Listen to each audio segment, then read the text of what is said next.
Il crée, il vibre, il raconte. Confidence d'artiste, en direct du Festival Off sur Speed Radio.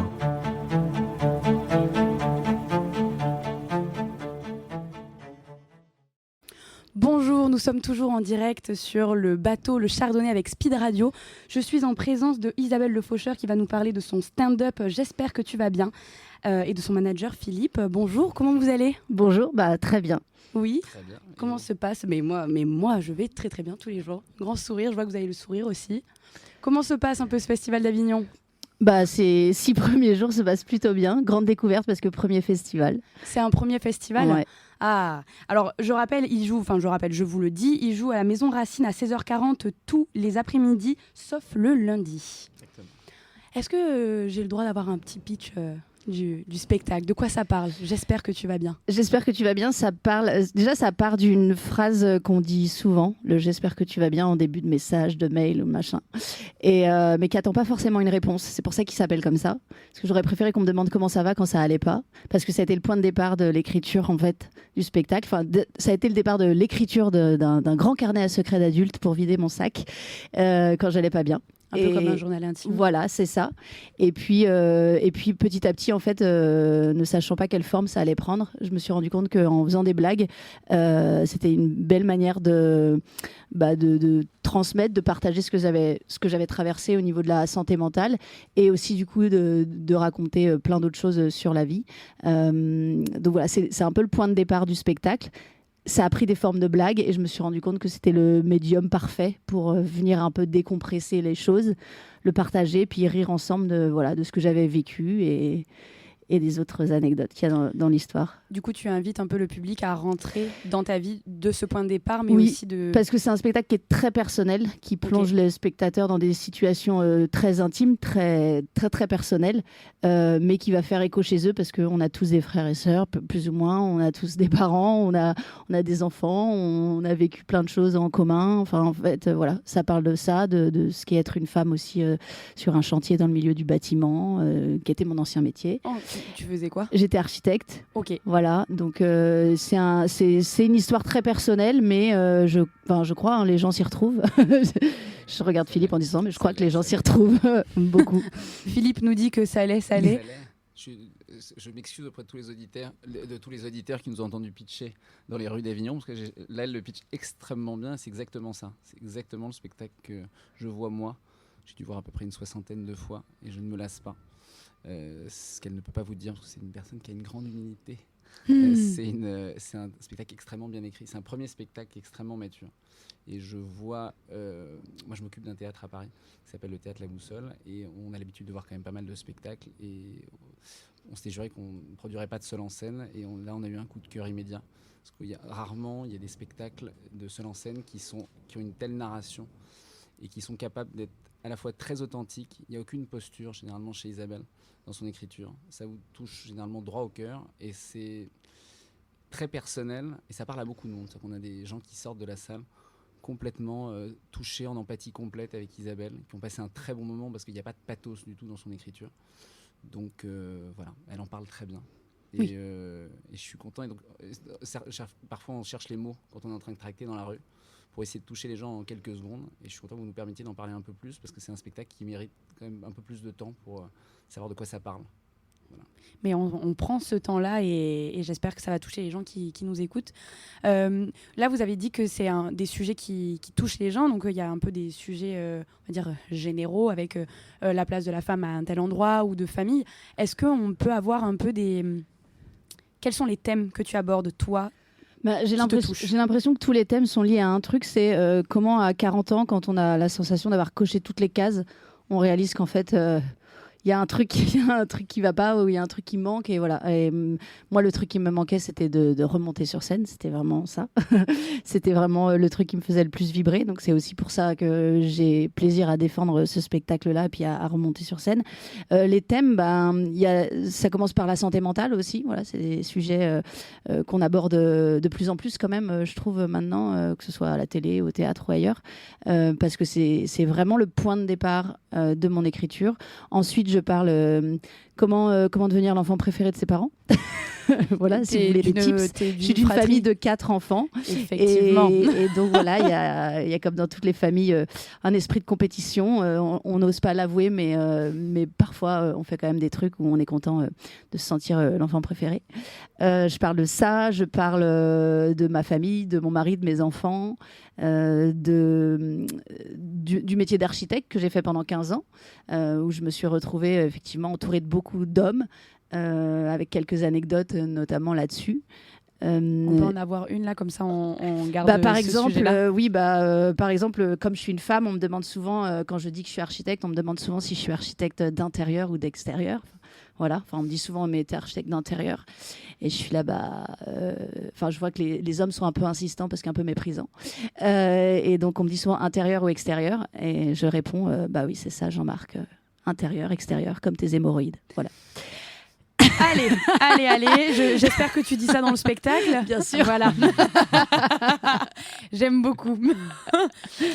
Et est-ce que tu as une autre anecdote encore dans ce milieu-là de réflexion que tu aurais pu recevoir? Après, je voudrais pas tout livrer parce que c'est vraiment des mises en situation, mais c'est ça a été la confrontation. Moi, j'adorais, c'est un métier que j'ai adoré faire, attention, passionnant, et j'avais beaucoup de respect pour tous les corps de métier dans ce bâtiment-là.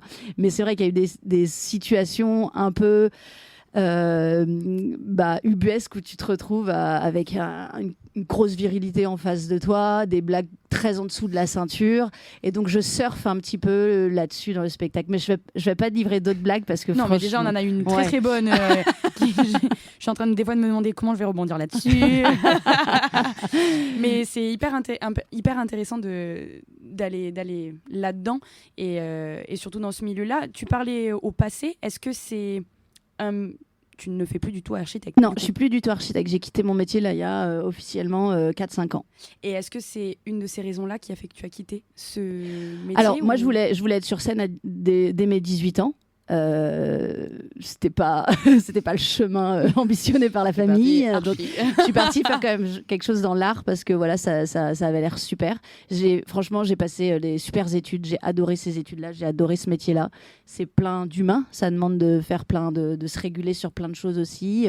C'est un métier qui est hyper riche, c'est des études qui sont géniales, et je pense qu'en fait mon chemin il était essentiel. Enfin à 18 ans j'avais besoin, je pense, de passer par un truc qui allait me structurer et me déstructurer aussi en même temps. Mais du coup, quoi de mieux que partir dans du bâtiment. Voilà, donc exactement. Et ça m'a vachement ouvert sur plein de choses, et ça m'a aussi structuré, ne serait-ce que sur la façon de se mettre au travail, de trouver sa forme de travail et tout ça. Parce qu'aujourd'hui, quand je dois écrire le spectacle, créer mon affiche et tout ça, je vois que je suis déjà quand même chargée de toutes ces compétences, et je les remets au service du spectacle, forcément. Sur scène, la notion de lumière, d'espace, de tout, en fait, on retrouve l'équilibre. Enfin, c'est des adjectifs qui vont se retrouver dans des métiers qui sont parallèles. Là, je le fais avec la voix, plus avec la main, mais ça m'a construit beaucoup, et je pense très honnêtement que, en fait, pendant mes études d'archi, je suis allée quand même passer le concours du Conservatoire de Rennes, donc j'ai fini mes études en parallèle d'archi et de théâtre, et puis après je suis partie bosser, et c'est un métier architecte qui prend énormément de temps, donc j'ai pu réussir à faire du théâtre à côté, j'en ai refait un peu en amateur, j'ai fait de l'impro, j'ai continué à me former, et puis 2-3 petites étapes sur la route qui font que vous prenez 2-3 portes un peu dans la tronche, en l'occurrence un accident de voiture déjà pour commencer, et un burn-out il n'y a pas très longtemps, et là je me suis dit, en fait, si vraiment tu t'écoutes et que tu veux retrouver quelque chose qui te fait vibrer, c'est quoi? C'est être sur scène.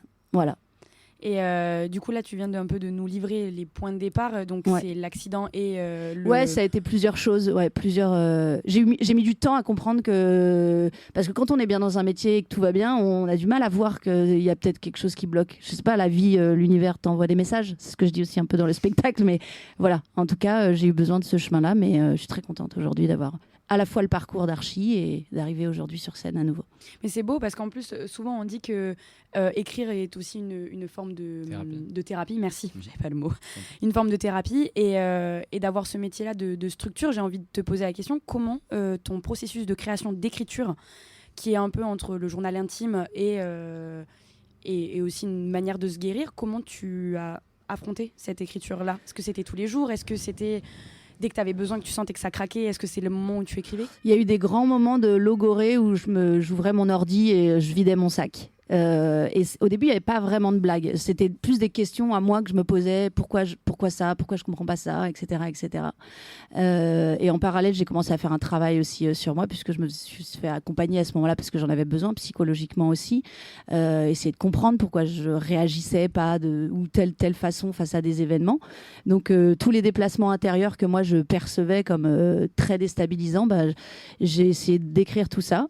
Et un jour, j'ai appelé Marine Bausson, qui était donc mon amie du conservatoire, que j'avais rencontrée, qui elle était déjà partie dans l'humour depuis longtemps. Je l'ai appelée, le coup de fil a duré à peu près 2 minutes 30.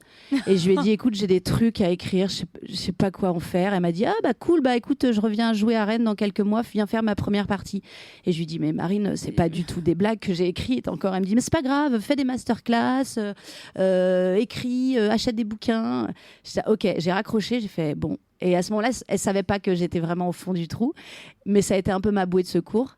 Et en fait, le lendemain, j'ai vu qu'Yacine Bellous proposait une masterclass à Paris quelques mois après. Je me suis inscrite sans réfléchir. J'ai fait 3 jours avec lui. On était 4 en plus, donc c'était de la masterclass quasiment en individuel. Et là, j'ai vu qu'en 10 ans mon texte, en fait, il y a des choses qui se mettaient en place.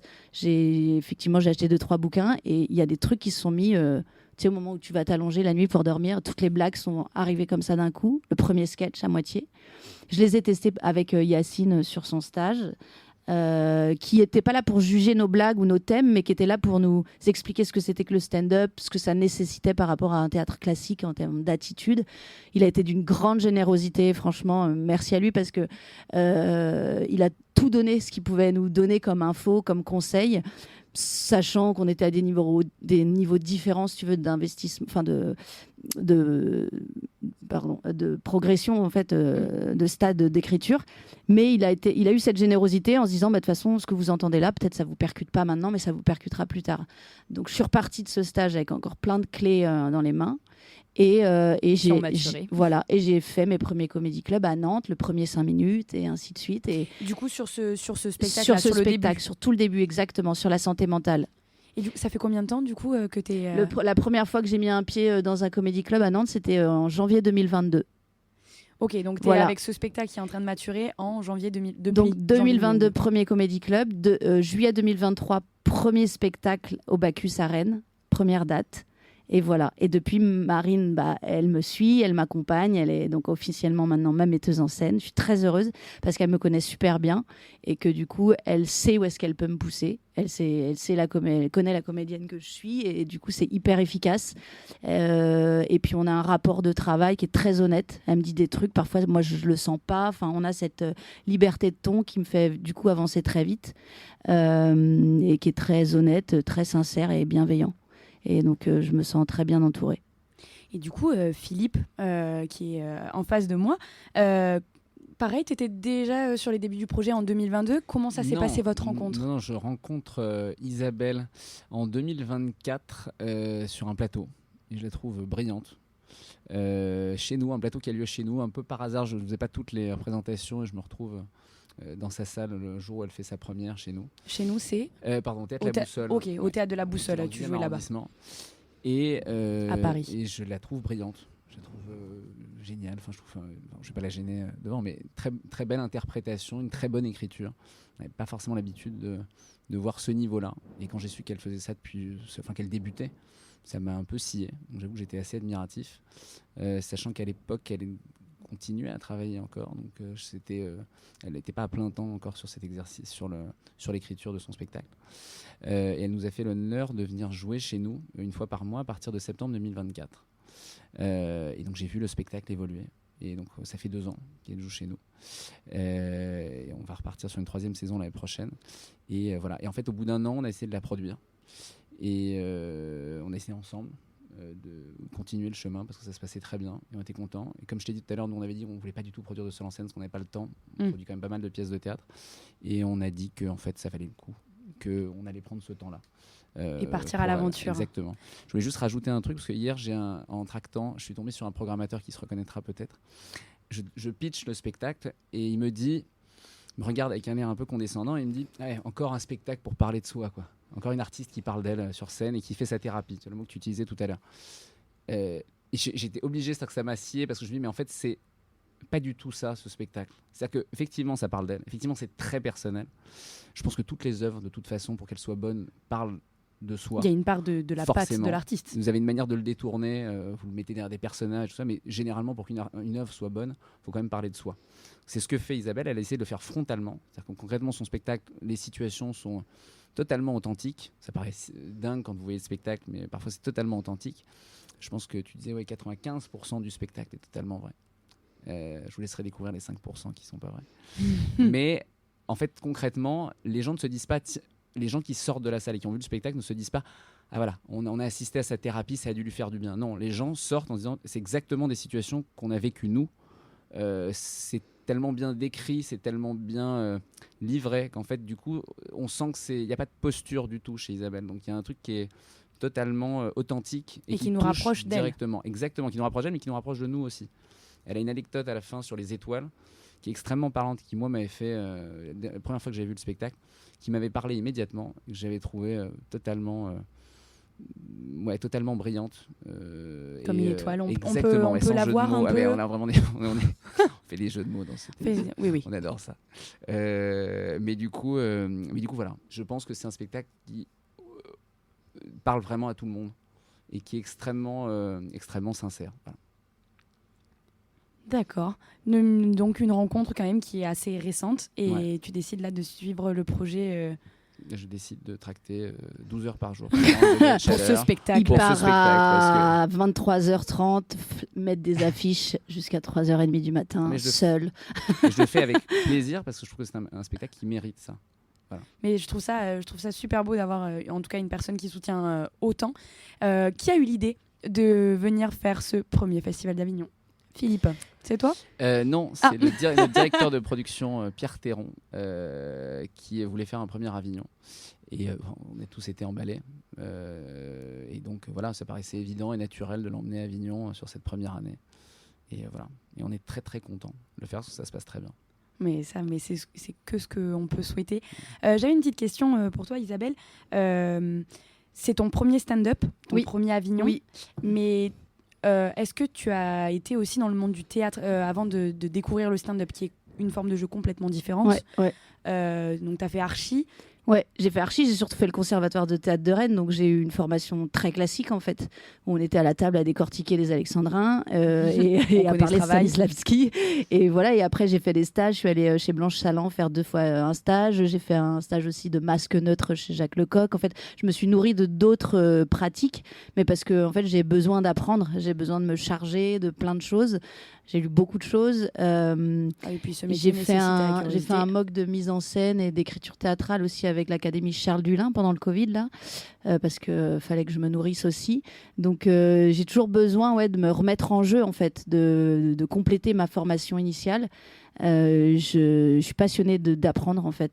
D'être meilleure. Je sais que je suis chiante parce que je pense que Philippe a vu 60 fois le spectacle, mais je pense qu'il n'y a pas une seule fois d'affilée où le spectacle a le même déroulé, parce que j'ai toujours besoin d'essayer de l'améliorer, de faire différemment, de tester, de voilà.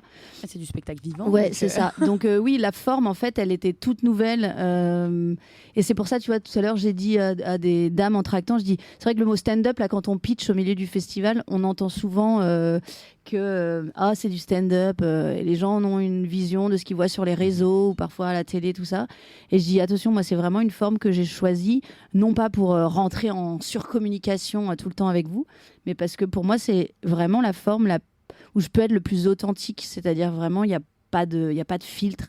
Je m'adresse à vous et ça m'oblige à avoir une parole authentique tous les jours, à essayer de redire les choses sans personnage, quoi. Donc, même si de temps en temps, dans le spectacle, il y a des petits sketchs hybrides, tu vois, qui se promènent, pour moi, c'est avant tout le truc sans filtre, le plus authentique possible. Donc, c'est le premier stand-up. Franchement, la forme, elle est arrivée comme ça, elle s'est imposée un peu à moi.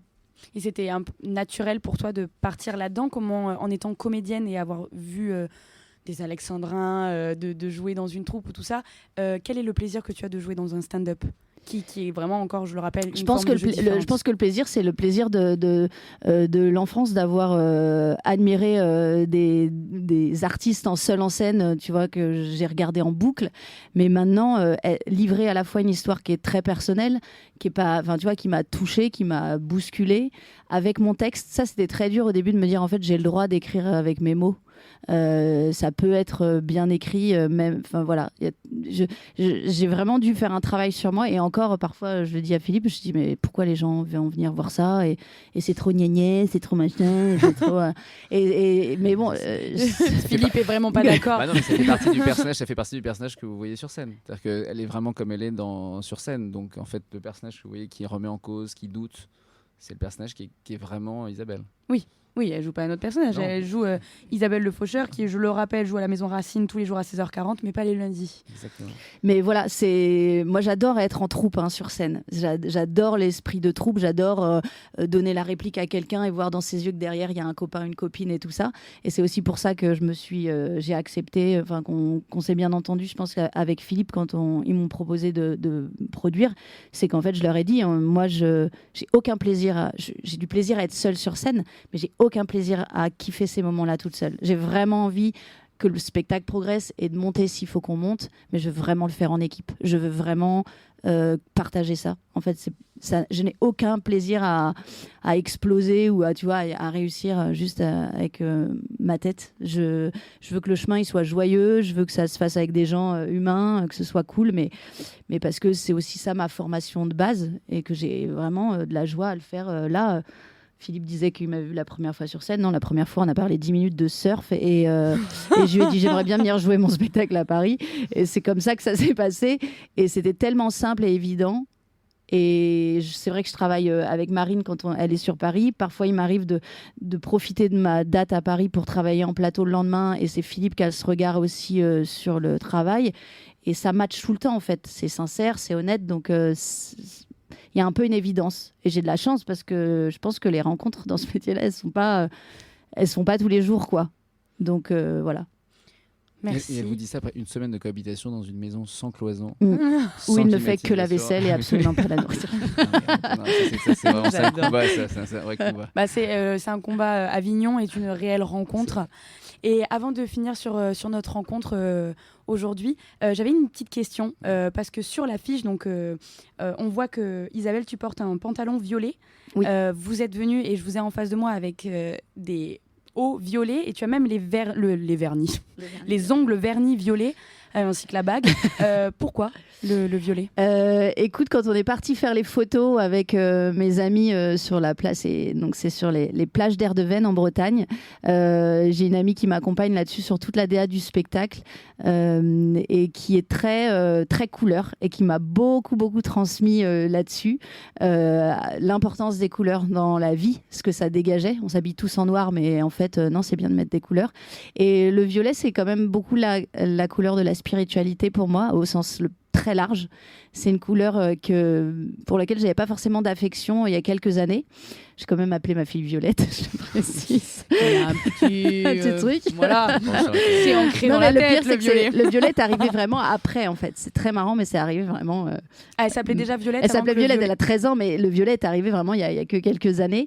Et puis, en fait, voilà, on a fait cette photo jaune et violet, et en fait, on a décliné la DA là-dessus. Je me rends compte que la compagnie de théâtre que j'avais montée à Vannes était néanmoins déjà un peu en violet, bleu et jaune. Donc, il y a un truc quand même sur ces couleurs-là.